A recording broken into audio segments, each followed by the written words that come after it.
श्रोताओं, आज के एपिसोड की शुरुआत करने से पहले मैं आपसे 2 मन की बातें करना चाहूँगी। पहली बात तो ये कि मैं आपकी बहुत ही आभारी हूँ, आपने ऑटोबायोग्राफी ऑफ अ योगी के अनुवाद को इतना प्रेम दिया। और दूसरी बात ये कि मैं आपसे क्षमा चाहती हूँ इस बात के लिए कि मेरे उच्चारण में कहीं-कहीं आपको हिंदी के साथ-साथ कुछ पंजाबी भाषा के उच्चारण का रूप भी नज़र आता होगा। ऐसा इसलिए क्योंकि पंजाबी मेरी मातृभाषा है। मैंने ग्रेजुएशन तक इसे पढ़ा है और बहुत ही मेरे दिल के करीब, मुझे बहुत ही प्रिय है ये भाषा, वैसे ही जैसे मुझे हिंदी भाषा प्रिय है। तो आगे बढ़ने से पहले मैंने सोचा, जैसा कि हमारे एक श्रोता ने इस बात को उजागर भी किया कि कहीं-कहीं मेरे उच्चारण में मेरा पंजाबी भाषी होना ज़ाहिर हो जाता है। होना स्वाभाविक भी है, क्योंकि जिस भाषा की उँगली पकड़कर मैंने बोलना सीखा, वो तो मेरे साथ ही रहेगी, हमारा चोली दामन का साथ है। लेकिन हिंदी से भी मेरा कुछ कम प्यार नहीं है, वही बस माँ और मासी वाला प्रेम है।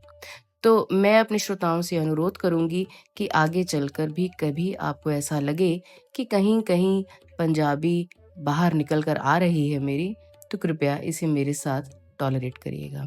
तो चलिए आज शुरू करते हैं हमारी आज की मुलाकात और सुनते हैं प्रकरण 41 दक्षिण भारत में एक काव्यात्मक दृश्य एपिसोड 23 के अंतर्गत।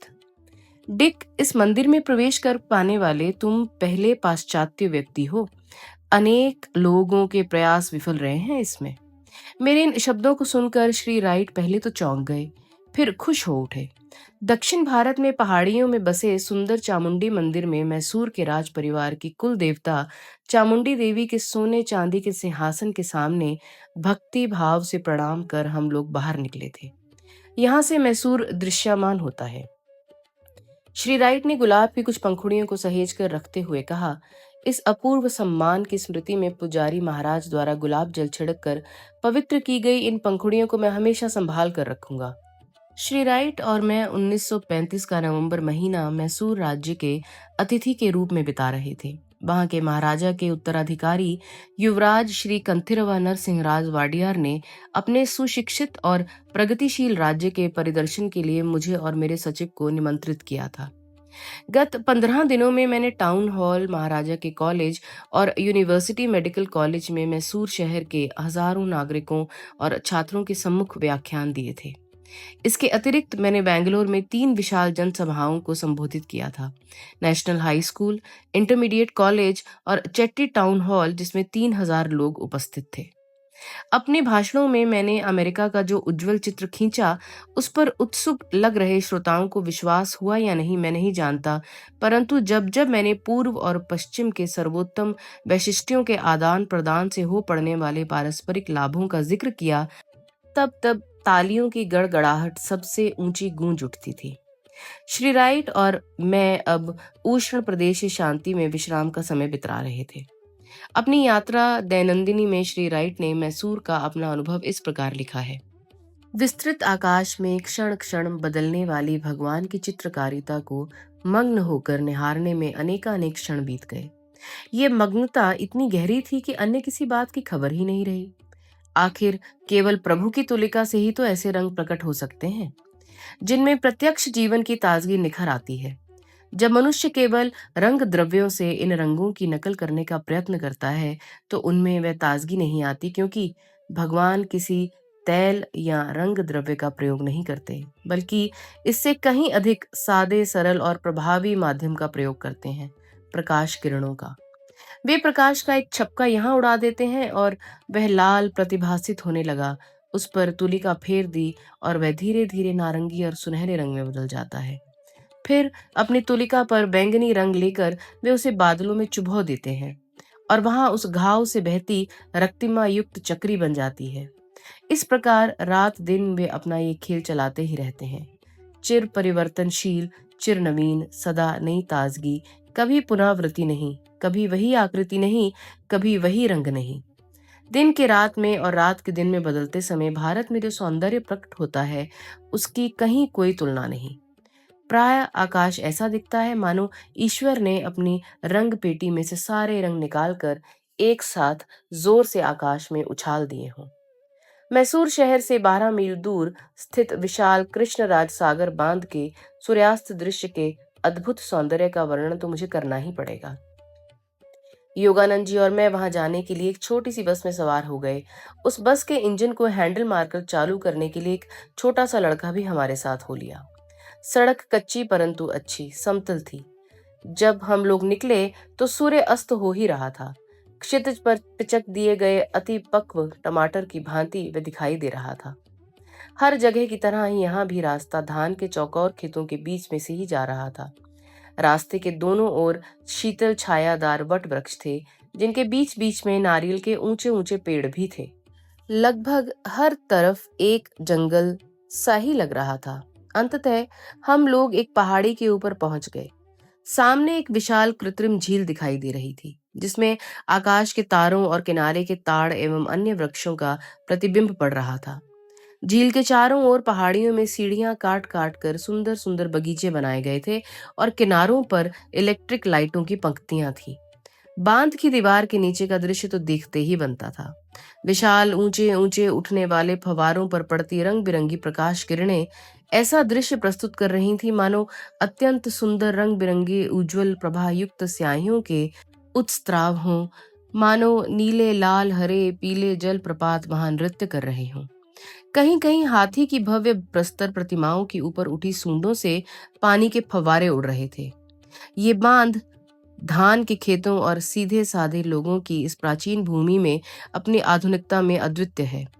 भारत में लोगों ने इतने प्रेम के साथ हम लोगों का स्वागत किया कि मुझे डर लगने लगा है कि योगानंद जी को वापस अमेरिका ले जाना मेरे बस के बाहर की बात होगी।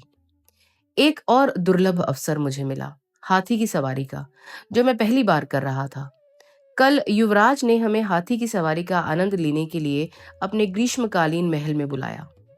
वह हाथी अत्यंत विशालकाय था। हौदे पर चढ़ने के लिए एक सीढ़ी लगाई गई थी।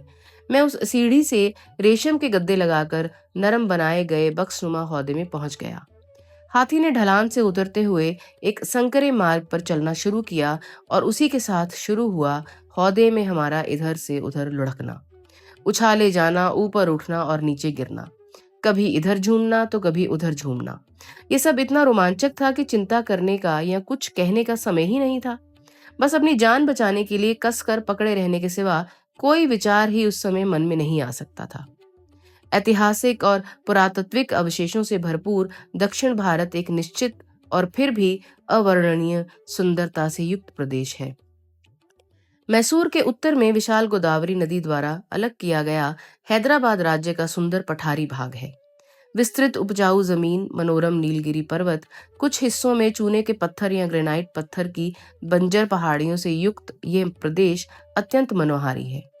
हैदराबाद का इतिहास एक लंबी विविध रंगी कहानी है, जो आंध्र के 3000 वर्ष पूर्व के राजाओं से शुरू होती है और 1294 ईस्वी तक के हिंदू राजाओं तक आती है। इसके बाद यह प्रदेश मुस्लिम शासकों के अधीन चला गया। संपूर्ण भारतवर्ष में वास्तुकला, शिल्पकला और चित्रकला का सबसे सुंदर प्रदर्शन हैदराबाद राज्य में ही चट्टानों से तराशकर निकाली गई अजंता और एलोरा की गुफाओं में देखने को मिलता है। एलोरा का कैलाश मंदिर एक विशाल अखंड पत्थर के पहाड़ को काटकर बनाया गया है। इस मंदिर में देवताओं, मनुष्यों और पशुओं की मूर्तियां इतने विशाल आकारों में तराशी गई हैं कि पाश्चात्य जगत में माइकलएंजेलो की कलाकृतियों की ही इनके साथ तुलना हो सकती है। अजंता में 5 गुफा मंदिर और 25 गुफाएं हैं, जिनमें कभी सन्यासी वास करते थे। ये सभी गुफाएं चट्टानों को तराश कर बनाई गई हैं। इनमें विशाल आधार स्तंभ हैं, जिन पर अति सुंदर रंगीन चित्र और मूर्तियां बनाकर उनके चित्रकारों और मूर्तिकारों ने अपनी कला को अमर बना दिया है। हैदराबाद शहर में उस्मानिया यूनिवर्सिटी और विशाल मक्का मस्जिद है। इस मस्जिद में एक साथ 10,000 मुसलमान नमाज पढ़ सकते हैं। समुद्र तल से 3000 फुट की ऊंचाई पर स्थित मैसूर राज्य घने उष्ण प्रदेशीय जंगलों से भरपूर है, जिनमें जंगली हाथी, जंगली भैंसे, रीछ, चीते और बाघ रहते हैं। इस राज्य के 2 प्रमुख शहर बेंगलोर और मैसूर स्वच्छ, आकर्षक तथा अनेक सुंदर उद्यानों एवं सार्वजनिक बगीचों से युक्त हैं। 11वीं शताब्दी से लेकर 15वीं शताब्दी तक हिंदू राजाओं की छत्र छाया में मैसूर में हिंदू स्थापत्य कला और शिल्प कला अपने चरम उत्कर्ष पर पहुंच गई थी। 11वीं शताब्दी के राजा विष्णुवर्धन के शासनकाल में निर्मित बेलूर का मंदिर नाजुक काम की बारीकी और मूर्ति कला की विपुलता की दृष्टि से सारे विश्व में बेजोड़ है। उत्तरी मैसूर में पाए गए शिलालेख ईसा पूर्व 3री शताब्दी के हैं। ये शिलालेख सम्राट अशोक के शासनकाल पर प्रकाश डालते हैं। सम्राट अशोक के विशाल साम्राज्य में भारत, बलूचिस्तान और अफगानिस्तान शामिल थे। विभिन्न बोलियों में उत्कीर्ण अशोक की ये उपदेश शिलाएं उनके काल में व्यापक सुशिक्षितता के प्रमाण हैं। 13वें शिलालेख में युद्ध की भर्त्सना की गई है। उसमें कहा गया है कि धर्म की विजय के अतिरिक्त और कोई विजय सच्ची विजय नहीं है। 10वें शिलालेख में कहा गया है कि अपनी प्रजा की नैतिक उन्नति करने की व्यवस्था में ही राजा का गौरव है। 11वें शिलालेख में कहा गया है कि सच्चा दान किसी वस्तु के दान का नहीं बल्कि कल्याण के दान में अर्थात सत्य के प्रसार में निहित है। 6ठे शिलालेख में जनता के प्रिय सम्राट अपनी प्रजा को लोकहित से संबंधित किसी भी विषय पर चर्चा करने के लिए दिन या रात में किसी भी समय अपने पास आने के लिए आमंत्रित करते हैं और आगे कहते हैं कि इस प्रकार अपने राज कर्तव्य का निर्वाह करके वे केवल समाज के ऋण से मुक्त होने का प्रयास कर रहे हैं। अशोक प्रतापी सम्राट चंद्रगुप्त मौर्य के पौत्र थे, जिन्होंने सिकंदर द्वारा भारत में रखी गई सेना को तहस नहस कर दिया और सेल्यूकस की आक्रमणकारी यूनानी सेना को परास्त कर दिया। उसके बाद मैक्सथनीज यूनानी राजदूत बनकर पाटलिपुत्र में रहे। मैक्सथनीज ने तत्कालीन सुखी और उद्यमी भारत का विशद वर्णन किया है। दिग्विजयी चंद्रगुप्त ने अपना साम्राज्य अपने पुत्र को सौंप दिया और वे दक्षिण भारत में चले गए। अपने जीवन के अंतिम 12 वर्ष उन्होंने आत्मज्ञान के लिए साधना करते हुए अकिंचन वैरागी के रूप में श्रवण बेलगोला की एक गुफा में व्यतीत किए। वहां अब मैसूर राज्य के अधिशासन के अंतर्गत एक मंदिर है। इसी क्षेत्र में विश्व की सबसे बड़ी अखंड पत्थर से बनी मूर्ति है। गोमतेश्वर की इस मूर्ति को जैनों ने एक विशाल चट्टान को तराश कर बनाया था। भारत पर आक्रमण के समय सिकंदर के साथ या उसके बाद भारत में आए यूनानी इतिहासकारों ने छोटी छोटी घटनाओं का भी बड़ा दिलचस्प वर्णन कर रखा है। प्राचीन भारत के इतिहास पर प्रकाश डालने के लिए डॉक्टर J.W. मैकक्रिंडल ने एरियन, डायोडोरस, प्लूटार्क और भूगोल शास्त्री स्ट्राबो के वर्णनों का अंग्रेजी में अनुवाद किया। सिकंदर के असफल भारत आक्रमण में सबसे अच्छी बात यदि कोई थी तो वह थी हिंदू दर्शन और योगियों एवं संतों में उसकी गहरी रुचि। योगियों और संतों से उसकी मुलाकात होती ही रहती थी और वह भी उनका संग पाने के लिए बड़ा उत्सुक रहता था। पश्चिम से आ रहे इस योद्धा ने उत्तरी भारत में तक्षशिला पहुंचने के शीघ्र ही बाद ओनेसिक्रिटोस को तक्षशिला के एक महान सन्यासी दंडामिस को बुलाने के लिए भेजा। प्रणाम है ब्राह्मण गुरु। ओनेसिक्रिटोस ने अरण्य में दंडामिस के आश्रम में उसके सामने जाकर कहा, शक्तिमान देवता झीयस के पुत्र सिकंदर जो मानव मात्र के अधिपति हैं आपको बुलाते हैं। यदि आप इस बुलावे के अनुसार उनके पास आ गए तो वे आपको अमूल्य उपहार देंगे। यदि आपने इनकार किया तो वे आपका सिर उड़ा देंगे। योगी ने इस बाध्यकारी निमंत्रण को शांति से सुन लिया और जिस पर्णशैया पर वे लेटे थे वहां से उन्होंने सिर उठाकर देखा तक नहीं। फिर शांत स्वर में उन्होंने कहना शुरू किया, यदि सिकंदर जियोस का पुत्र है तो मैं भी जियोस का ही पुत्र हूँ। सिकंदर के पास जो कुछ है उसमें से मुझे कुछ नहीं चाहिए, क्योंकि मेरे पास जो कुछ है उसमें मैं संतुष्ट हूँ और मैं ये भी देख रहा हूँ कि वह अपनी सेना लेकर सागर और भूमि पर निरर्थक भटक रहा है और अपने इस भटकने का कोई अंत नहीं दिख रहा है। जाकर सिकंदर से कह दो कि राज राजेश्वर परमेश्वर कभी धृष्ट अन्याय का जनक नहीं बनता, बल्कि वह तो प्रकाश, शांति, जीवन, जल, मानव देह और आत्माओं का सृष्टा है।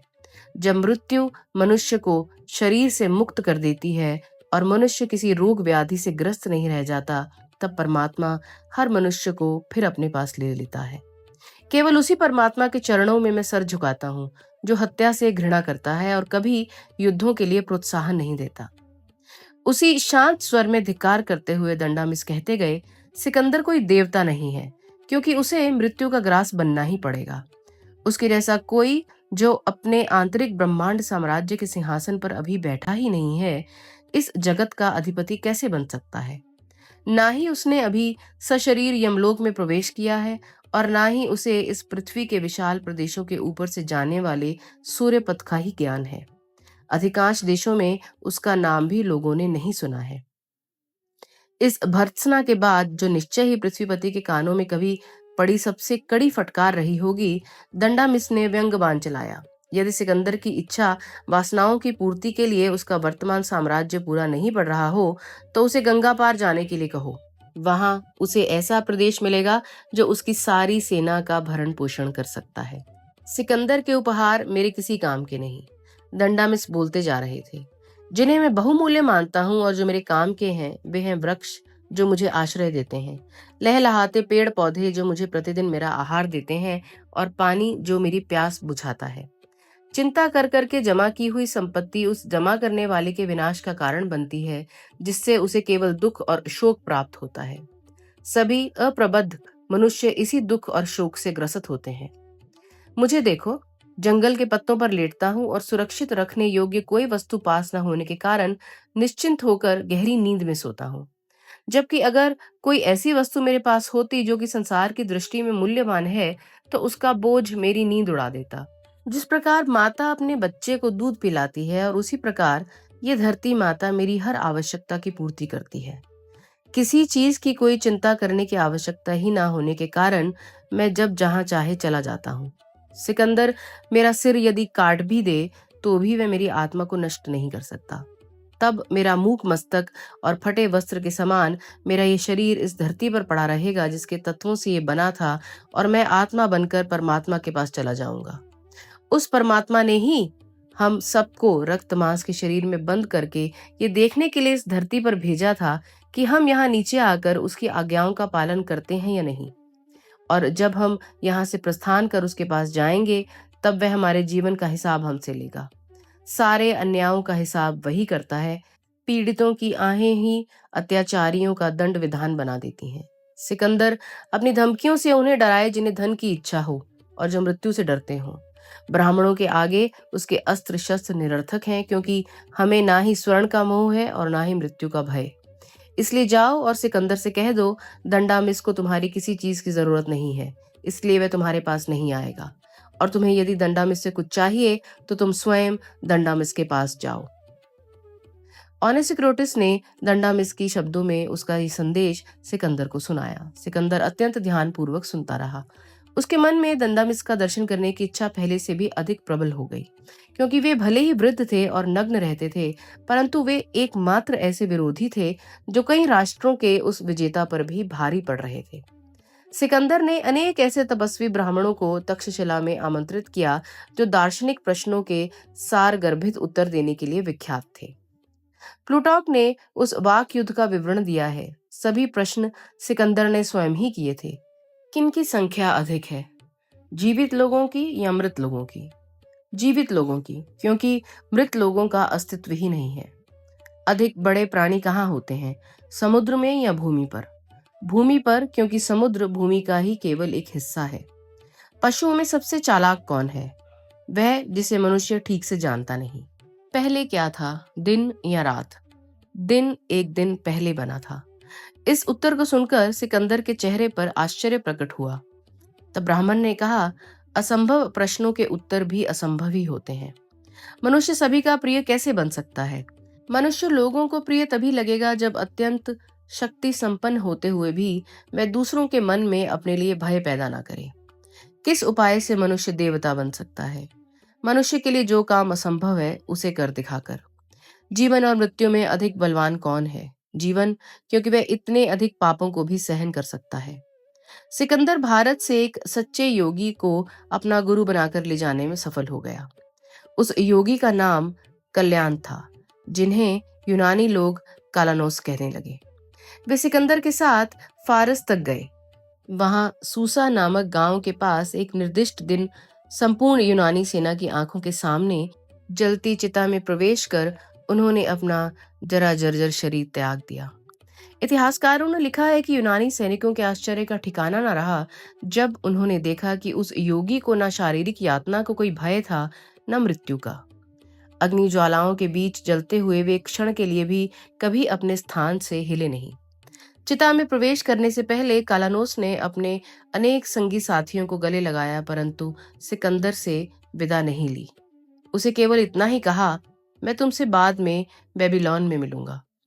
सिकंदर फारस से आगे बढ़ा और 1 वर्ष बाद बेबीलोन में मर गया। हिंदू गुरु ने सिकंदर से जो कहा था, वह उनका ये कहने का तरीका था कि वे जीवन और मृत्यु में सिकंदर के साथ रहेंगे। यूनानी इतिहासकारों ने भारतीय समाज के अनेक स्पष्ट और प्रेरणाप्रद शब्द चित्रों की छाप छोड़ी है। एरियन लिखते हैं कि हिंदू न्याय लोगों की रक्षा करता है और उसने ये विधान बना रखा है कि कोई भी मनुष्य किसी भी परिस्थितियों में दास नहीं बनेगा, बल्कि स्वयं स्वतंत्रता का उपभोग करते हुए ये ध्यान रखेगा कि सभी मनुष्यों को समान रूप से स्वतंत्रता का अधिकार है। एक दूसरी पुस्तक में लिखा है, भारतीय लोग ब्याज पर पैसा नहीं देते, उनमें ऋण का लेन देन नहीं होता। अन्याय करना या अन्याय सहना भारत की प्रथा के विरुद्ध है, इसलिए वे लेन देन की किसी प्रकार की कोई लिखा पढ़ी नहीं करते, ना ही कुछ गिरवी रखते रखवाते हैं। यह भी लिखा है कि रोग निवारण के लिए सरल प्राकृतिक उपायों का अवलंबन किया जाता है। किसी रोग से मुक्ति के लिए औषधियों का प्रयोग करने की अपेक्षा पथ्य परहेज का सहारा लिया जाता है। मलहमों और प्रलेपों का प्रयोग सर्वाधिक प्रचलित है। अन्य सभी औषध उपचारों को घातक माना जाता है। युद्ध करना केवल क्षत्रियों का काम था। शत्रु सेना भी खेतों में काम करते किसी कृषक का कोई नुकसान नहीं करती थी, क्योंकि इस वर्ग के लोगों को लोका उपकारी माना जाता है, इसलिए उन पर आक्रमण करना वर्जित है। भूमि इस प्रकार विध्वंस से सुरक्षित रहने के कारण विपुल अनाज पैदा करती है और वहां निवास करने वाले लोगों का जीवन सुखी बनाने के लिए आवश्यक तत्वों की पूर्ति करती है। मैसूर राज्य में सर्वत्र पाए जाने वाले धार्मिक स्थल दक्षिण भारत के अनेकानेक महान संतों की याद दिलाते रहते हैं। इनमें से ही एक महान संत थायु मानवर ने एक चुनौतीपूर्ण कविता लिखी है। तुम मदमस्त गज को नियंत्रण में ला सकते हो, तुम रीछ और व्याघ्र का मुंह बंद कर सकते हो, सिंह की सवारी कर सकते हो और नाग के साथ खेल सकते हो। तुम किसी भी धातु को स्वर्ण में बदलकर जीविका कमा सकते हो। तुम अदृश्य होकर पूरी सृष्टि का भ्रमण कर सकते हो, देवताओं को अपना दास बना सकते हो, सदा के लिए युवा रह सकते हो। तुम पानी पर चल सकते हो और अग्नि में वास कर सकते हो, परंतु मन का नियंत्रण इस सबसे श्रेष्ठ और अधिक कठिन है। भारत के दक्षिणी छोर पर अत्यंत उपजाऊ भूमि का सुंदर राज्य है त्रावणकोर। यहाँ नदियों और नहरों से ही मुख्य रूप से यातायात होता है। अतीत में युद्धों और छोटे छोटे राज्यों का त्रावणकोर राज्य में विलय कर लेने के पापों का प्रतिवर्ष प्रायश्चित करने की वंश परंपरा यहाँ के राज परिवार में है। प्रत्येक वर्ष 56 दिन तक महाराजा दिन में 3 बार मंदिर जाकर वेद मंत्रों और स्तोत्रों का श्रवण करते हैं। इस प्रायश्चित अनुष्ठान की समाप्ति लक्ष्मी दीपम उत्सव या मंदिर में 1 लाख दीप जलाकर होती है। भारत के दक्षिण पूर्व तट पर मद्रास प्रेसिडेंसी में समुद्र से घिरा सपाट विस्तीर्ण भूप्रदेश पर बना शहर है मद्रास। इसी राज्य में दूसरा एक शहर है स्वर्ण नगरी कांजीवरम, जो पल्लव राजाओं की राजधानी थी। ये राजा ईसवी सन की प्रारंभिक शताब्दियों में यहाँ राज्य करते थे। वर्तमान मद्रास प्रेसिडेंसी में महात्मा गांधी के अहिंसा सिद्धांत का काफी प्रचार हुआ है। जहां तहां सफेद गांधी टोपी दिखाई देती है। दक्षिण भारत में महात्मा गांधी के प्रयत्नों से अनेक महत्वपूर्ण मंदिरों के द्वार अस्पृश्यों के लिए खोल दिए गए हैं तथा जाति प्रथा में भी अनेक सुधार हुए हैं। महान स्मृतिकार मनु द्वारा शुरू की गई वर्णाश्रम व्यवस्था का मूल उद्देश्य प्रशंसनीय था। उन्हें स्पष्ट रूप में समझ में आ गया था कि प्राकृतिक क्रम विकास की अवस्थाओं के अनुरूप मानव जाति 4 मुख्य वर्णों में विभाजित है। वे जो शारीरिक श्रम द्वारा समाज की सेवा कर सकते हैं, दूसरे वे जो अपनी मानसिकता, कौशल, कृषि कर्म, व्यापार, वाणिज्य और साधारण तौर पर उद्योग व्यवसाय अर्थात वाणिक वृत्ति द्वारा समाज की सेवा कर सकते हैं। तीसरे वे जिनमें प्रशासन, कार्य संचालन तथा संरक्षण की मनोवृत्ति एवं क्षमता होती है अर्थात शासक तथा योद्धा। और चौथे वे जिनकी प्रवृत्ति चिंतन मनन की होती है, जिनमें आध्यात्मिक प्रेरणा जाग गई होती है और जो दूसरों में ये प्रेरणा जगा सकते हैं। महाभारत में कहा गया है, कोई द्विज है या नहीं इसका निर्णय जन्म, संस्कार, विद्याध्ययन या वंश परंपरा से नहीं हो सकता, केवल चरित्र और आचरण से ही हो सकता है। मनु ने समाज को ज्ञान, सद्गुण, आयु, रिश्तेदारी और अंत में संपत्ति के आधार पर लोगों को सम्मान देने का निर्देश दिया है।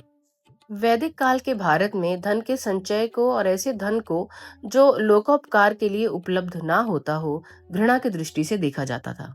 अत्यंत धनवान लोगों को यदि वे कृपण हों तो समाज में हीन स्थान मिलता था। काल के प्रभाव में जब वर्णाश्रम व्यवस्था जाति प्रथा के चौखटे में जकड़ गई, तो समाज के लिए गंभीर रूप से हानिकारक बन गई। स्वाधीनता प्राप्त करने के बाद भारत धीरे धीरे परंतु निश्चित रूप से जन्म पर नहीं बल्कि केवल नैसर्गिक गुण कर्म पर आधारित जाति प्रथा के प्राचीन मूल्यों की पुनर्स्थापना की दिशा में आगे बढ़ रहा है। पृथ्वी पर प्रत्येक राष्ट्र को दुख उत्पन्न करने वाले अपने ही विशिष्ट कर्म संचय को भोगना पड़ता है और इस प्रकार कर्मों को समाप्त करना पड़ता है। अपनी बहुमुखी प्रतिभा और अदम्य आत्मशक्ति से भारत जातीय व्यवस्था में सुधार लाने में सफल हो रहा है। दक्षिण भारत इतना लुभावना है कि श्री राइट और मैं वहां अपने प्रवास को और बढ़ाना चाहते थे, परंतु निष्ठुर समय हमें इसकी अनुमति नहीं दे रहा था। कोलकाता विश्वविद्यालय में इंडियन फिलोसॉफिकल कांग्रेस के समापन सत्र में व्याख्यान देने का मेरा दिन निकट आ रहा था। मैसूर में अपने प्रवास के अंत में इंडियन एकेडमी ऑफ साइंसेज के अध्यक्ष सर सीवी रमन से मैंने भेंट की और उनके साथ वार्तालाप में मुझे बड़ा आनंद आया। इस प्रतिभाशाली भौतिक विज्ञानी को प्रकाश प्रसरण में उनके द्वारा किए गए आविष्कार के लिए नोबेल प्राइज से सम्मानित किया गया था। उनका आविष्कार रमन इफेक्ट के नाम से प्रसिद्ध है। मद्रास के शिष्यों और मित्रों से अनिच्छा पूर्वक विदा लेकर श्री राइट और मैं अपनी यात्रा पर निकल पड़े। रास्ते में हम लोग सदाशिव ब्राह्मण की पुण्य स्मृति में बने एक छोटे से मंदिर के दर्शनार्थ रुके। 18वीं शताब्दी के संत की जीवन गाथा अनेक चमत्कारों से परिपूर्ण है। इन्हीं सदाशिव का एक बड़ा मंदिर नेरूर में है, जिसे पुड्डुकोट्टई के राजा ने बनवाया था। ये एक तीर्थ क्षेत्र बन गया है, जहां दैवी चमत्कार से अनेक लोग रोग मुक्त हुए हैं। पुड्डुकोट्टई के राजा के लिए सदाशिव ने धार्मिक आचरण के लिए कुछ नियम लिखे थे, जिसे उस राजा के बाद राजगद्दी पर बैठने वाले वहां के सभी राजाओं ने एक पवित्र धरोहर के रूप में संभाल कर रखा है और सदैव उनका पालन करने का प्रयास किया है। सदाशिव पूर्ण ज्ञानी संत थे तथा सभी को प्रिय थे। उनके बारे में दक्षिण भारतीय ग्रामों में अभी भी विलक्षण कहानियां प्रचलित हैं। एक दिन वे कावेरी तट पर समाधि में लीन बैठे थे कि अचानक बाढ़ आ गई। लोगों ने उन्हें बाढ़ में बहते हुए देखा। इसके कई सप्ताह बाद वे कोयम्बतूर जिले में कोड्डुमुड्डी गांव के निकट मिट्टी के नीचे दबे हुए पाए गए। मिट्टी हटाने वाले ग्रामीणों के फावड़े जब उन्हें लगे तो वे उठ खड़े हुए और तेजी से वहां से चल दिए। एक वयोवृद्ध वेदांती पंडित को आध्यात्मिक तर्क युद्ध में परास्त करने पर गुरु से फटकार मिलने के कारण सदाशिव मौनी बन गए। गुरु ने कहा था, तुम्हारे जैसा युवक जीभ पर संयम रखना कब सीखेगा? आपके आशीर्वाद से अभी इसी क्षण से। सदाशिव के गुरु स्वामी श्री परम शिवेंद्र सरस्वती थे, जिन्होंने दहर विद्या प्रकाशिका लिखी तथा उत्तर गीता पर भी एक अत्यंत गहन टीका लिखा है। कुछ संसारी लोग भगवत प्रेम में मस्त होकर प्रायः सड़कों पर लाज शर्म छोड़कर नाचते सदाशिव को देखकर आहत हुए। उन्होंने विद्वान गुरु के पास जाकर शिकायत की, महाराज, सदाशिव पागल से अधिक कुछ नहीं है।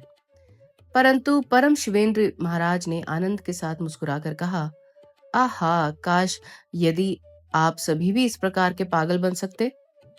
सदाशिव के जीवन में भगवान के हस्तक्षेप की अनेक विलक्षण और सुंदर घटनाएं घटित हुईं। इस संसार में बहुत सा अन्याय प्रतीत होता है, परंतु भगवत भक्त ईश्वर के तत्क्षण न्याय के असंख्य प्रसंगों के साक्ष्य दे सकते हैं। समाधि अवस्था में मग्न सदाशिव एक रात एक धनी गृहस्थ के अनाज गोदाम के पास आकर रुक गए। पहले से चोरों की तलाश कर रहे 3 नौकरों ने उन्हें देख लिया और उन पर वार करने के लिए अपनी लाठियां उठाई, और आश्चर्य, उनके हाथ ऊपर ही उठे रह गए। भोर में सदाशिव के वहां से जाने तक वे तीनों मूर्तियों के समान वैसे ही हाथ ऊपर उठाए खड़े रहे। एक बार मजदूरों के एक सरदार ने मजदूरों के साथ इस संत को भी जबरदस्ती लकड़ी ढोने के काम में लगा दिया। मौनी संत ने विनम्रता पूर्वक वह बोझ ढोया और नियत स्थान पर पहुंचने पर जैसे ही उन्होंने वहां लगाए हुए विशाल ढेर पर अपनी लकड़ियां रख दी, पूरे ढेर में से अग्नि ज्वालाएं फूट पड़ी। त्रैलंग स्वामी की तरह ही सदाशिव भी कोई वस्त्र धारण नहीं करते थे। एक दिन सुबह अनवधान से वे एक मुसलमान सरदार के तंबू में पहुंच गए। 2 महिलाएं चीख पड़ी। सरदार ने अपनी तलवार से सदाशिव पर वार कर दिया। सदाशिव का हाथ कटकर जमीन पर गिर गया। ये सब उनके ध्यान में नहीं आया और निर्विकार भाव से वे वहां से चल दिए। आश्चर्य मिश्रित भय और पश्चाताप से दग्ध हुए मुसलमान सरदार ने जमीन पर पड़ा हाथ उठाया और सदाशिव के पीछे चल पड़ा। सदाशिव ने वह हाथ लेकर उसे रक्तस्राव होते ठूंठ में घुसा दिया। मुसलमान सरदार ने विनम्र होकर जब आध्यात्मिक उपदेश की याचना की तो सदाशिव ने अपनी उंगली से रेत पर लिखा, जो करने की इच्छा हो वह मत करो, तब तुम जो चाहोगे वह कर सकोगे। इस संत के प्रभाव से मुसलमान मन की शुद्ध अवस्था में पहुंच गया। इसलिए इस परस्पर विरोधी प्रतीत होते उपदेश के सही अर्थ को उसने समझ लिया कि अहंकार पर विजय के द्वारा ही आत्मा की मुक्ति होगी।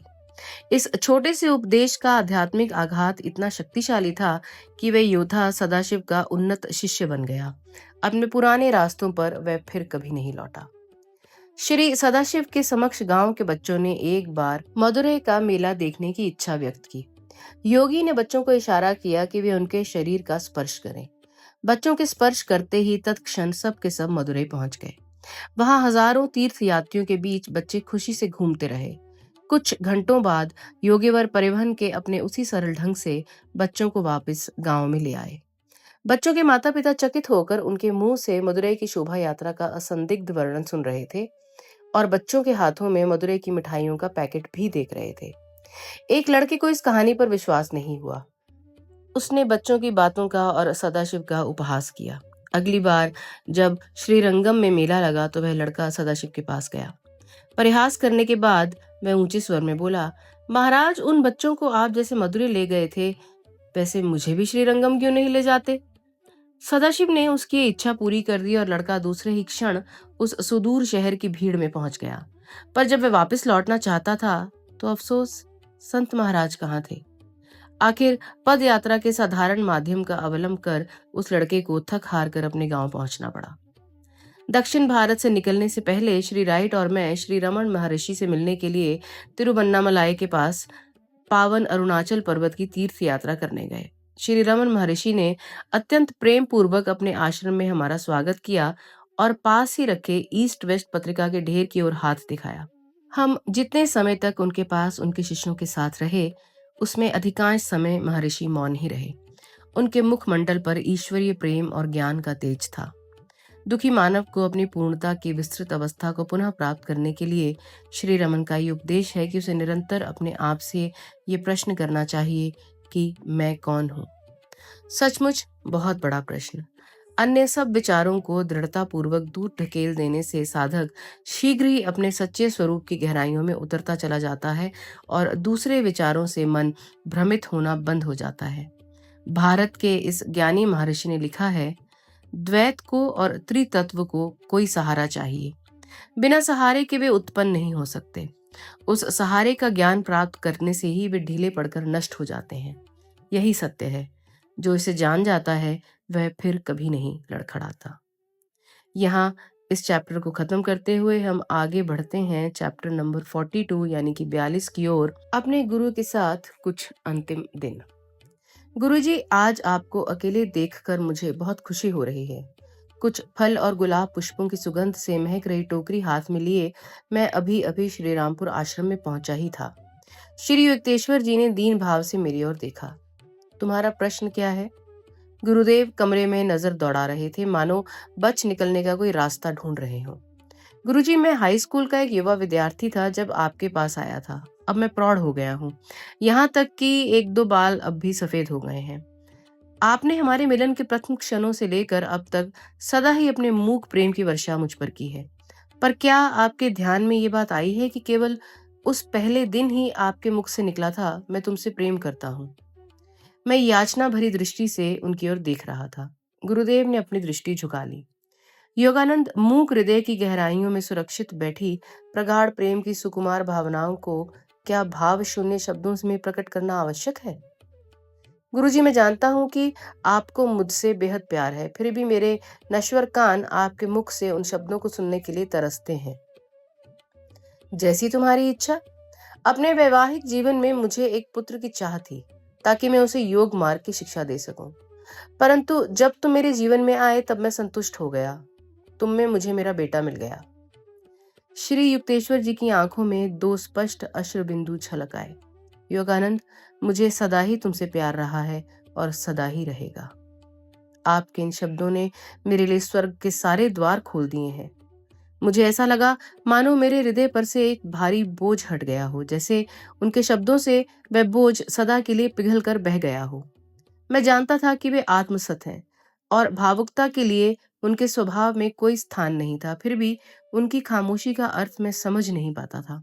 कभी कभी मुझे लगता था कि उन्हें संतुष्ट करने में मैं विफल हुआ था। उनके विलक्षण स्वभाव को पूरी तरह पहचानना कठिन था। उनका स्वभाव गंभीर, स्थिर और बाह्य जगत के लिए अंधिगम्य था, जिसके सारे मूल्यों को कब के पीछे छोड़कर वे आगे बढ़ गए थे। कुछ दिन बाद मैंने कोलकाता के एल्बर्ट हॉल में विशाल श्रोता समुदाय के सामने व्याख्यान दिया। उस अवसर पर श्री युक्तेश्वर जी संतोष के महाराजा और कोलकाता के मेयर के साथ मंच पर बैठने के लिए सहमत हो गए। गुरुदेव ने मुझसे कुछ कहा तो नहीं, पर मैं व्याख्यान के दौरान बीच बीच में उनकी ओर देख रहा था और मुझे लगा कि वे प्रसन्न हैं। फिर श्री रामपुर कॉलेज से स्नातक हुए लोगों के सामने व्याख्यान देने का प्रसंग आया। जब अपने पुराने सहपाठियों पर मेरी दृष्टि पड़ी और उनकी दृष्टि अपने पुराने पागल सन्यासी पर पड़ी, तो आनंद अश्रु सारा संकोच छोड़कर प्रकट हो गए। दर्शन शास्त्र के मेरे मधुरभाषी प्रोफेसर डॉक्टर घोषाल मेरा अभिनंदन करने के लिए सामने आए। हमारी पुरानी सारी गलतफहमियां काल के इंद्रजालिक स्पर्श से विलय हो चुकी थीं। दिसंबर के अंत में श्री रामपुर आश्रम में दक्षिणायन प्रारंभ का महोत्सव मनाया गया। हमेशा की तरह आसपास के स्थानों से और दूर दराज से श्री युक्तेश्वर जी के शिष्य एकत्रित हुए। भक्तिपूर्ण संकीर्तन हुआ। कृष्णदा का मधुर गायन, आश्रमवासी बालक युवा शिष्यों द्वारा तैयार किया गया और परोसा गया महाप्रसाद आश्रम के आंगन में तारों के छत्र के नीचे खचाखच भरे शिष्य समुदाय के सामने गुरुदेव का अत्यंत प्रेरणाप्रद प्रवचन, सारी पुरानी स्मृतियां फिर जाग उठी। बीते वर्षों के वे आनंदपूर्ण उत्सव, परंतु आज रात कुछ नया भी होने वाला था। योगानंद, आज की सभा में तुम प्रवचन करो, अंग्रेजी में। ये दोहरा अनोखा आदेश देते समय श्री युक्तेश्वर जी की आंखों में चमक आ गई थी। कहीं वे मेरे पहले व्याख्यान के पहले जहाज पर हुई मेरी दुर्दशा का तो विचार नहीं कर रहे थे। वहां उपस्थित अपने गुरु भाइयों को मैंने वह किस्सा सुनाया और अंत में अपने गुरु के प्रति कृतज्ञता व्यक्त करते हुए भक्ति निवेदन के साथ अपना प्रवचन समाप्त किया। ऐसी बात नहीं कि केवल उस जहाज पर ही गुरुदेव का अमोघ मार्गदर्शन मुझे प्राप्त हुआ था, मैंने कहा, बल्कि विशाल आतिथ्यशील अमेरिका में बिताए हुए 15 वर्षों में दिन प्रतिदिन सदा ही मुझे वह मिलता रहा। जब सब लोग चले गए तो श्री युक्तेश्वर जी ने मुझे उसी शयन कक्ष में बुलाया जहां इसी प्रकार के उत्सव के बाद केवल एक बार उनके साथ सोने की अनुमति मुझे मिली थी। आज मेरे गुरुदेव वहां चुपचाप बैठे थे और उनके चरणों में कुछ शिष्यगण अर्धवृत्ताकार बैठे थे। योगानंद, क्या तुम अभी कोलकाता लौट रहे हो? पर कल यहाँ अवश्य आ जाना, मुझे तुम्हें कुछ बताना है। दूसरे दिन दोपहर को कुछ आशीर्वचनों के साथ श्री युक्तेश्वर जी ने मुझे सन्यास की उच्चतर पदवी परमहंस प्रदान की। मैं उनके चरणों में प्रणाम कर रहा था, तब उन्होंने कहा, अब ये नई उपाधि तुम्हारी पुरानी स्वामी उपाधि का स्थान लेगी। मेरे अमेरिकी शिष्यों को परमहंस जी शब्द का उच्चारण करने के लिए कैसी कैसी कठिनाइयां आएंगी, ये सोचकर मैं मन ही मन हंसने लगा। इस संसार में मेरा कार्य पूरा हो गया है, अब तुम्हें ही इसे आगे चलाना है, गुरुदेव शांत स्वर में कह रहे थे। उनकी आंखें शांत और सौम्य थीं। मेरा हृदय भयाकुलता से धड़कने लगा। वे आगे कहते गए, पुरी के हमारे आश्रम का कार्यभार संभालने के लिए किसी को भेज दो। मैं सब तुम्हारे हाथों में सौंप रहा हूँ। तुम अपने जीवन की नौका को तथा संगठन की नौका को ईश्वर के किनारे पर सफलतापूर्वक पहुंचा सकोगे। अश्रुपात करते हुए मैंने उनके चरणों का आलिंगन किया। वे उठ खड़े हुए और अत्यंत प्रेम के साथ उन्होंने मुझे आशीर्वाद दिया। दूसरे दिन मैंने रांची से एक साधक स्वामी सेवानंद को बुला लिया और उन्हें पुरी के आश्रम का कार्यभार ग्रहण करने के लिए वहां भेज दिया। बाद में गुरुदेव ने अपनी भू संपत्ति की व्यवस्था करने के संबंध में कानूनी पहलुओं पर मेरे साथ चर्चा की। उन्हें चिंता थी कि उनके देह त्याग के बाद उनके रिश्तेदार उनकी संपत्ति पर अपना हक बताएंगे और वे ये नहीं चाहते थे। उनकी इच्छा थी कि उनके 2 आश्रम और अन्य संपत्ति केवल लोकोपकारी कार्यों में ही लगाई जाए। मेरे गुरु भाई अमूल्य बाबू ने मुझे बताया, अभी कुछ दिन पहले ही गुरुदेव के खिदिरपुर जाने का पूरा प्रबंध किया गया था, पर वे नहीं जा सके। ये सुनकर अनिष्ट की आशंका से मेरा पूरा शरीर सहर उठा। जब मैं बार बार इसके बारे में पूछने लगा तो श्री युक्तेश्वर जी ने केवल इतना ही कहा, मैं अब कभी खिदिरपुर नहीं जा पाऊंगा। एक क्षण के लिए गुरुदेव भयभीत बालक की भांति कांप उठे। पतंजलि ने लिखा है, बड़े बड़े संतों में भी अपने देह के प्रति उसके अपने स्वरूप के कारण किंचित सी आसक्ति रहती है। मृत्यु पर मेरे गुरुदेव जब कभी प्रवचन करते थे तो प्रायः साथ में ये कहते थे, ठीक उसी प्रकार जैसे दीर्घ काल तक पिंजरे में रहने वाला पक्षी पिंजरे का दरवाजा खोल देने पर भी उड़ने में हिचकिचाता है। मैंने अश्रुरुद्ध कंठ से उनसे याचना की, गुरुजी कृपा करके ऐसा मत कहिए, कभी भी मुझसे ऐसे शब्द मत बोलिएगा। शांत मुस्कान श्री युक्तेश्वर जी के चेहरे पर फैल गई। उनका 81वां जन्मदिन पास आ रहा था, फिर भी वे स्वस्थ और मजबूत दिखाई दे रहे थे। दिन प्रतिदिन अपने गुरुदेव के प्रेम की वर्षा में नहाते हुए, जो शब्दों में तो प्रकट नहीं होती थी परंतु मन को जिसका तीव्र बोध होता था, मैंने अपने मन से उनके द्वारा अपने देह त्याग के बारे में बता देने के विविध संकेतों को निकाल दिया। गुरुदेव, इस महीने में प्रयाग में कुंभ मेला लग रहा है। मैंने एक बंगाली पंचांग में दी हुई कुंभ मेले की तिथियां उन्हें दिखाई। क्या तुम सचमुच जाना चाहते हो? मेरे ध्यान में ये बात नहीं आ सकी कि उनकी इच्छा नहीं थी कि मैं उन्हें छोड़कर कहीं जाऊं। मैंने कहा, एक बार आपको प्रयाग के कुंभ मेले में ही बाबा जी का दर्शन प्राप्त हुआ था ना, शायद इस बार मुझे भी वह दुर्लभ सौभाग्य प्राप्त हो जाए। मुझे नहीं लगता कि वहां तुम्हें उनका दर्शन होगा। मेरे गुरु चुप हो गए। मेरी योजनाओं में वे बाधा नहीं डालना चाहते थे। जब दूसरे दिन मैं कुछ लोगों को साथ लेकर प्रयाग जाने के लिए निकल रहा था, तब गुरुदेव ने अपने स्वाभाविक ढंग से मुझे आशीर्वाद दिया। स्पष्ट है कि श्री युक्तेश्वर जी के व्यवहार में निहित संकेतों का अर्थ ही मेरे ध्यान में नहीं आ रहा था, क्योंकि भगवान मुझे अपने गुरु के महाप्रयाण की घटना को असहाय होकर देखते रहने के लिए विवश होने से बचाना चाहते थे। मेरे जीवन में हमेशा ही हुआ है कि जब कभी मेरे किसी प्रियजन की मृत्यु हुई, तब भगवान ने सहानुभूति पूर्वक मुझे उस स्थान से दूर ही रखा।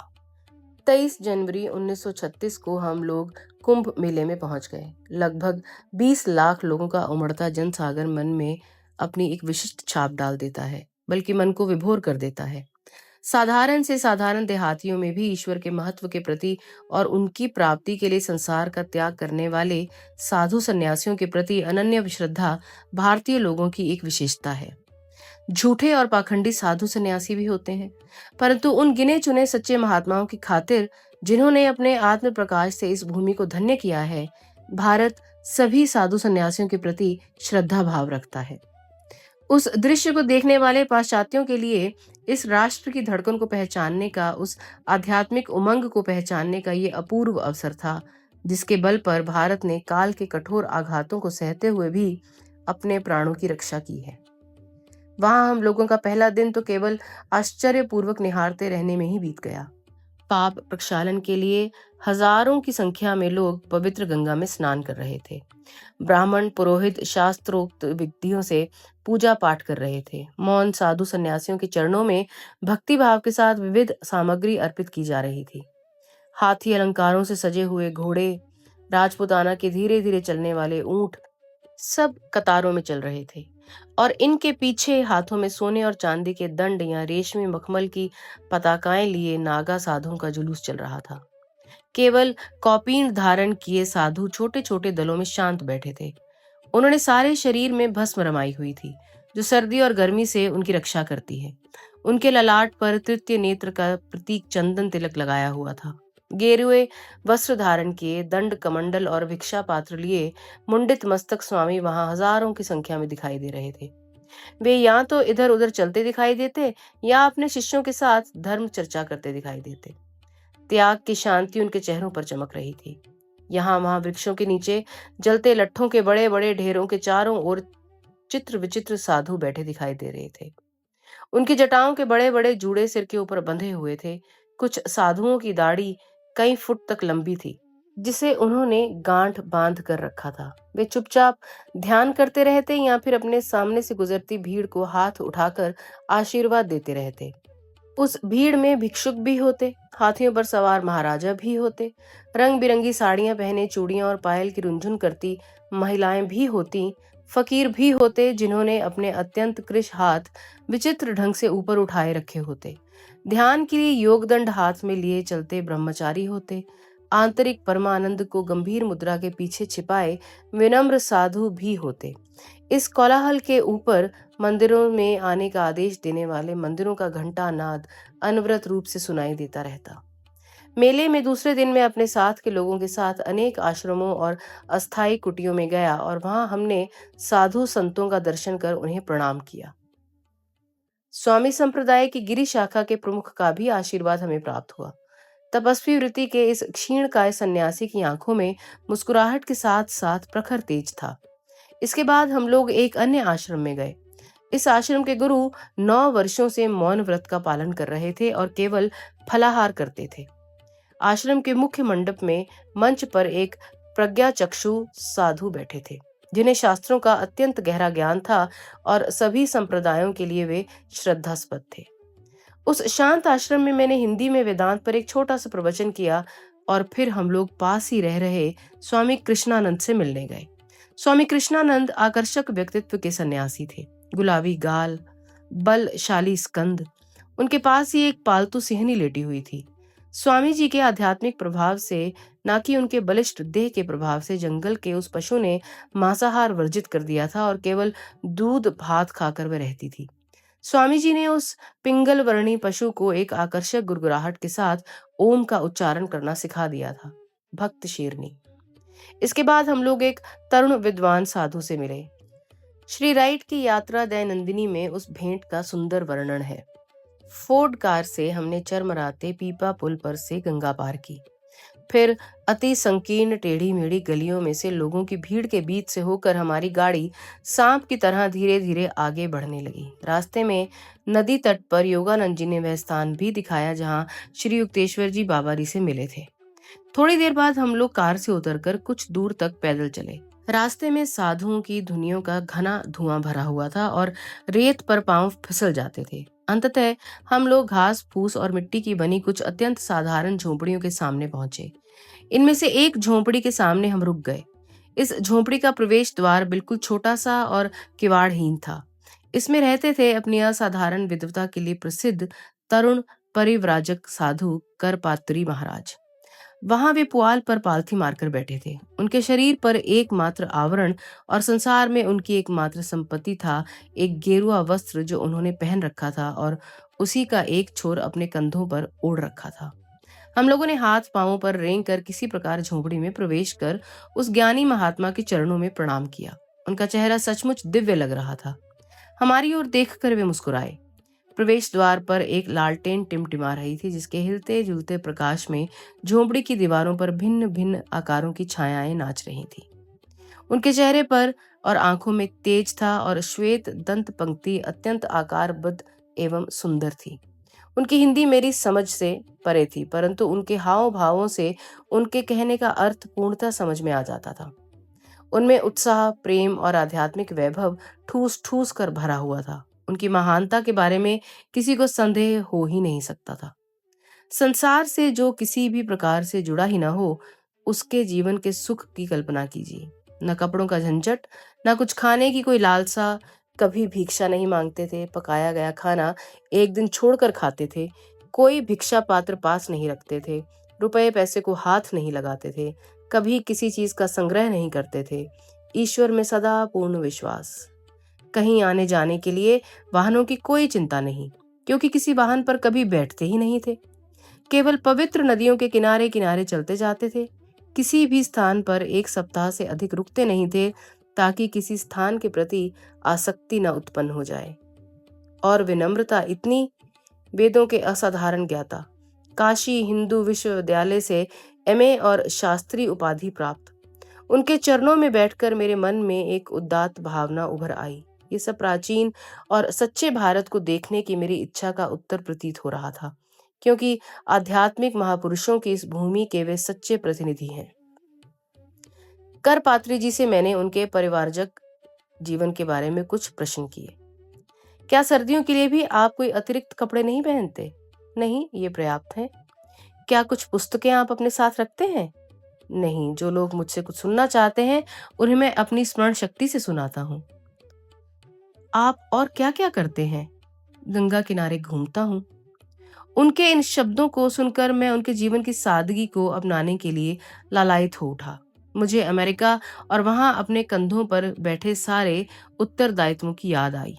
एक क्षण के लिए खिन्न होकर मैंने सोचा, नहीं योगानंद, इस जन्म में गंगा किनारे घूमना तुम्हारे लिए नहीं है। करपात्री जी ने अपनी कुछ आध्यात्मिक अनुभूतियों के बारे में बताया तो अचानक मैंने उनसे पूछा, आप ये सब शास्त्रों से पढ़कर बता रहे हैं या अपनी आंतरिक अनुभव से बता रहे हैं? उन्होंने सरल हंसी के साथ उत्तर दिया, आधा पुस्तकीय ज्ञान से और आधा अनुभव से। हम लोग थोड़ी देर ध्यान में मौन बैठे रहे। उनके पवित्र सानिध्य से उठकर जब हम लोग बाहर आए तो मैंने श्री राइट से कहा, वह सुनहरे तृण के सिंहासन पर विराजमान एक राजा है। उस रात हमने खुले आकाश के नीचे मेले की जमीन पर बैठकर पत्तलों में भोजन किया। थालियां आधी धोने का झंझट भारत में जहां तक हो सके कम कर दिया जाता है। मन को मोह लेने वाले इस कुंभ के मेले में हम लोग और 2 दिन रहे। फिर यमुना के किनारे किनारे उत्तर पश्चिम में स्थित आगरा पहुंचे। एक बार फिर मैं ताजमहल को निहार रहा था। मेरे स्मृति पटल पर जितेंद्र मेरे साथ खड़ा था। हम दोनों ही स्तब्ध होकर संगमरमर में ढले उस स्वप्न को देख रहे थे। वहां से हम लोग वृंदावन में स्वामी केशवानंद जी के आश्रम गए। केशवानंद जी से मिलने में मेरा उद्देश्य इसी पुस्तक से संबंधित था। श्री युक्तेश्वर जी द्वारा किया गया वह अनुरोध कभी भी मेरे दिमाग से निकला नहीं था कि मैं लाहिरी महाशय के जीवन पर कुछ लिखूं। भारत में अपने प्रवास के दौरान मैं योगावतार के सगे संबंधियों और शिष्यों से संबंध स्थापित करने के प्रत्येक अवसर का उपयोग कर रहा था। उनके साथ हुए वार्तालाप को मैं विस्तृत रूप से लिख रहा था, घटनाओं और तिथियों को ठीक से मिला रहा था, पुराने फोटो, पुराने पत्रों और कागजों को जमा कर रहा था। लाहिरी महाशय संबंधी मेरी सामग्री निरंतर बढ़ती जा रही थी। मेरे सामने पुस्तक लिखने का जो श्रम साध्य कार्य खड़ा था, उसके बारे में सोचते ही दिल कुछ बैठा सा जाता था। मैं प्रार्थना कर रहा था कि उस महान गुरु का जीवन चरित्र लिखने में मैं समर्थ हो सकूं। उनके अनेक शिष्यों को ये भय लग रहा था कि लिखित वर्णन में उनके गुरु का कहीं अनादर ना हो जाए या उनकी किसी बात का कहीं कोई गलत अर्थ निरूपित ना किया जाए। पंचानन भट्टाचार्य ने एक बार मुझसे कहा भी था, निर्जीव शब्दों में किसी अवतार का जीवन चरित्र कोई क्या लिख पाएगा। लाहिरी महाशय के अन्य निकट शिष्य भी योगावतार को अपने हृदयों में ही अमर गुरु के रूप में छिपाए रखना चाहते थे। तथापि लाहिरी महाशय ने स्वयं ही अपने जीवन चरित्र के बारे में जो भविष्यवाणी की थी, उसे ध्यान में रखते हुए मैंने उनके बाह्य जीवन के बारे में जानकारी प्राप्त करने और तथ्यों की सत्यता की जांच करने में अपनी ओर से कोई कसर नहीं छोड़ रखी।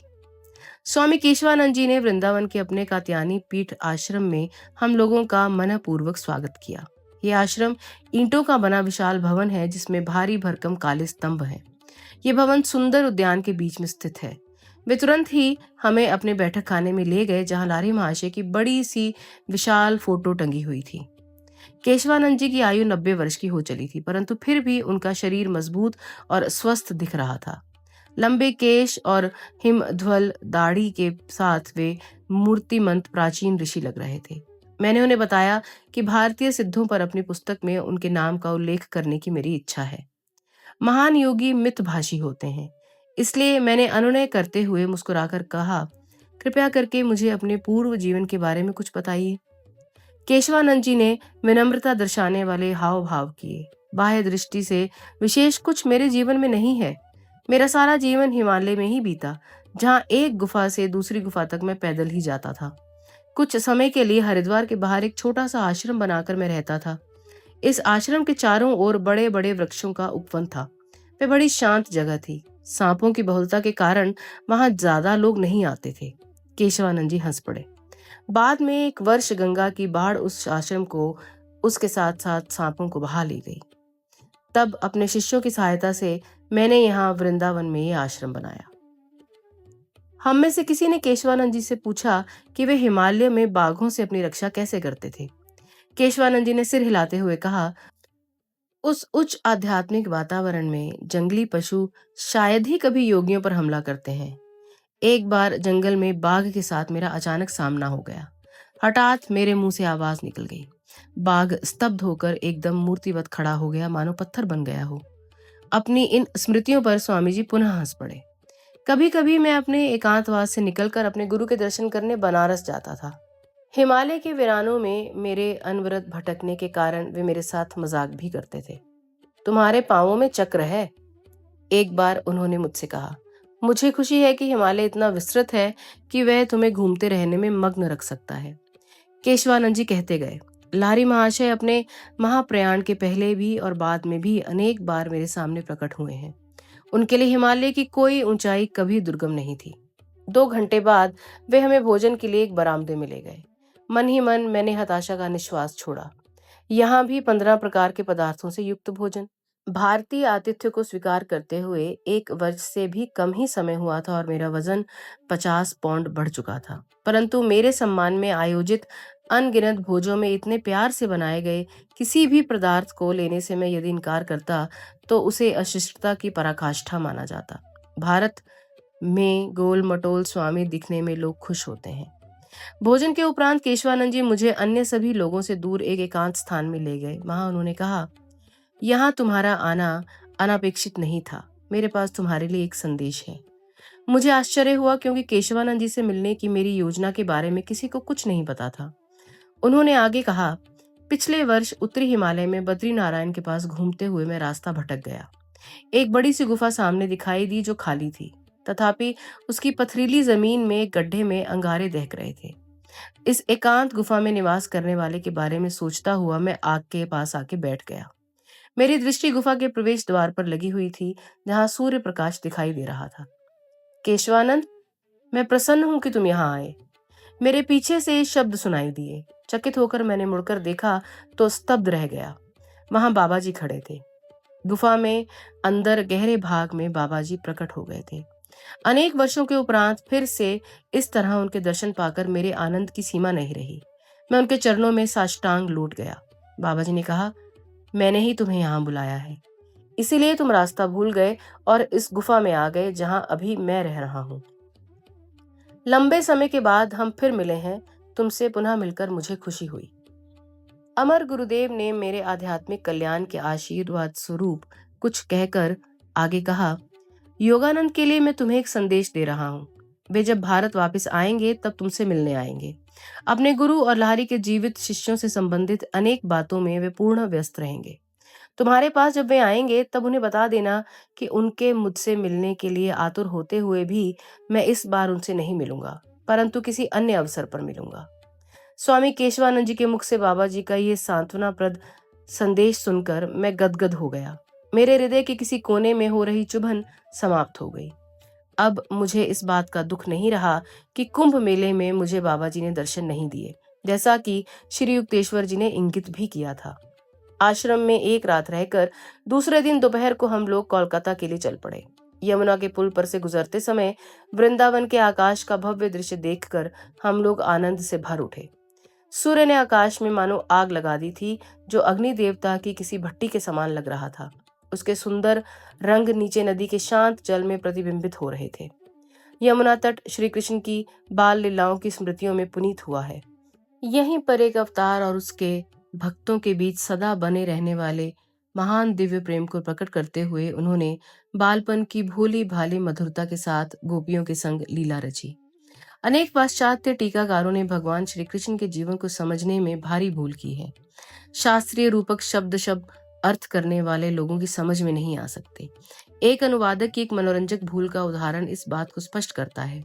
ये कहानी मध्य युगीय संत रविदास से संबंधित है। रविदास मानव में निहित आध्यात्मिक महिमा को अपने चर्मकार पेशे की भाषा में इस प्रकार गाते हैं, विशाल नील गगन के हेठे रहे देवता चाम लपेटे।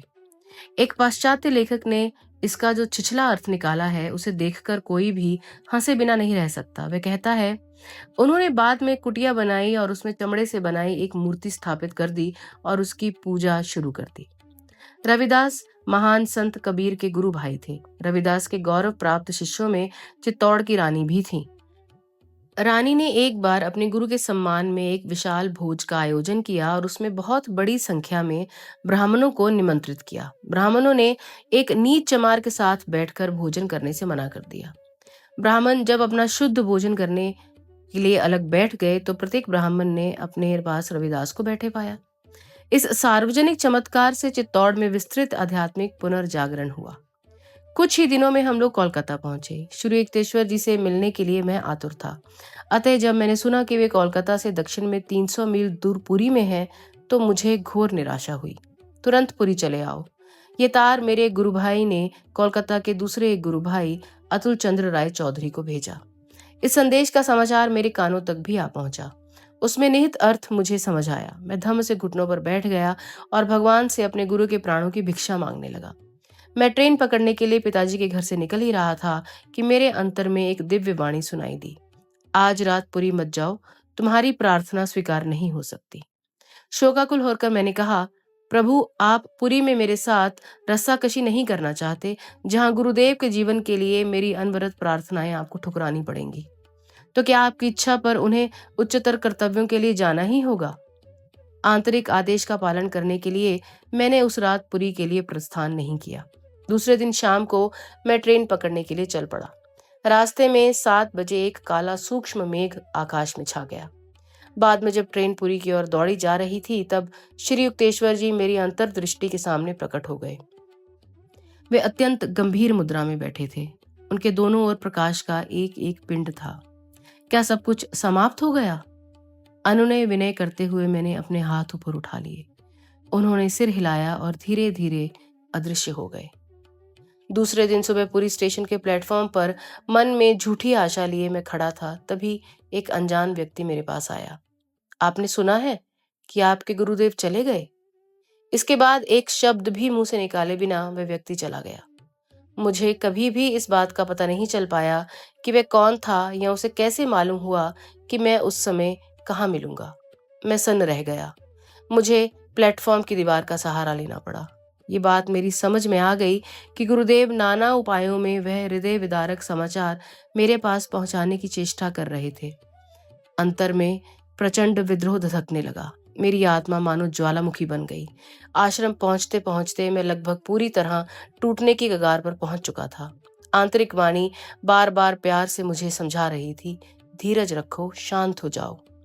मैंने आश्रम के उस कमरे में प्रवेश किया जहां पद्मासन में बैठा गुरुदेव का निष्प्राण शरीर अकल्पनीय रूप में जीवंत लग रहा था। वह शरीर अभी भी पूर्णतः स्वस्थ और सुंदर लग रहा था। शरीर छोड़ने के कुछ दिन पहले मेरे गुरु को हल्का बुखार अवश्य हुआ था, पर अनंत परमत्व में उनके आरोहण कर जाने के लिए एक दिन पहले उनका शरीर पूर्ण रूप से स्वस्थ हो गया था। कितनी ही बार मैं उस प्रिय शरीर को क्यों न देखता, मुझे विश्वास ही नहीं हो पा रहा था कि उसमें से प्राण निकल गए थे। उनकी त्वचा अभी भी स्निग्ध और मुलायम थी। उनके चेहरे पर शांति का सुंदर भाव था। अंतिम रहस्यमय बुलावे के समय उन्होंने सचेत रहते हुए अपना शरीर छोड़ दिया था। शोक विहल होकर मैं चीख उठा, बंगाल का सिंह चला गया। 10 मार्च को मैंने उनका अंतिम संस्कार किया। पूरी आश्रम के उद्यान में सन्यासियों की प्राचीन परंपरा के अनुसार श्री युक्तेश्वर जी के पार्थिव शरीर को समाधि दी गई। बाद में उनके शिष्य अपने गुरु को श्रद्धांजलि अर्पित करने निकट और दूर सब जगहों से वासंतिक विशुभ शोक सभा में एकत्रित हुए। कोलकाता के प्रमुख समाचार पत्र अमृत बाजार पत्रिका में श्री युक्तेश्वर जी के फोटो के साथ निम्नलिखित विवरण छपकर आया। 81 वर्षीय श्रीमद स्वामी श्री युक्तेश्वर जी गिरी महाराज के महाप्रयाण के उपलक्ष्य में पुरी में 21 मार्च को भंडारा संपन्न हुआ। इस अवसर पर उनके अनेक शिष्य पुरी में एकत्रित हुए। स्वामी जी महाराज की गणना भगवत गीता के महानतम टीकाकारों में होती थी। वे काशी के योगीराज श्री श्याम चरण लारी महाशय के अग्रगण्य शिष्य थे। स्वामी जी महाराज भारत के अनेक योगदा सत्संग केंद्रों के संस्थापक थे और पाश्चात्य जगत में उनके प्रमुख शिष्य स्वामी योगानंद जी जो कार्य चला रहे हैं, उसके पीछे भी उन्हीं की प्रेरणा थी। श्री युक्तेश्वर जी की अचूक भविष्यवाणी करने की क्षमता तथा उनकी गहन अनुभूति ने ही स्वामी योगानंद को समुद्र पार जाकर अमेरिका में भारत के सद्गुरुओं के संदेश का प्रचार प्रसार करने की प्रेरणा दी।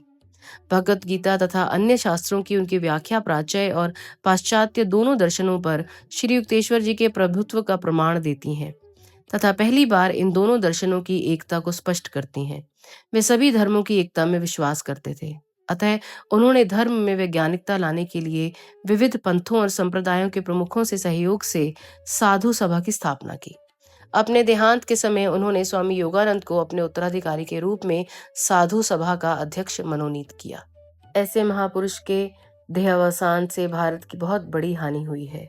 जिन्हें उनके सानिध्य लाभ का सौभाग्य प्राप्त हुआ था, वे भारत की सच्ची संस्कृति एवं साधना का उत्तरोत्तर विकास करें, जो श्री युक्तेश्वर गिरी महाराज में मूर्त हो उठी थी। मैं कोलकाता लौट आया। पवित्र स्मृतियों से जुड़े श्री रामपुर आश्रम में जा पाने का मुझे अभी साहस नहीं हो रहा था। इसलिए श्री रामपुर में रह रहे श्री युक्तेश्वर जी के बाल शिष्य प्रफुल्ल को मैंने कोलकाता में ही बुला लिया और रांची विद्यालय में उसके प्रवेश की व्यवस्था कर दी। प्रफुल्ल ने मुझे बताया, उस दिन सुबह जब आप कुंभ मेले में जाने के लिए निकल गए, तो गुरुदेव धप्प से दीवान पर बैठ गए और मुझे कहने लगे, योगानंद चला गया, योगानंद चला गया।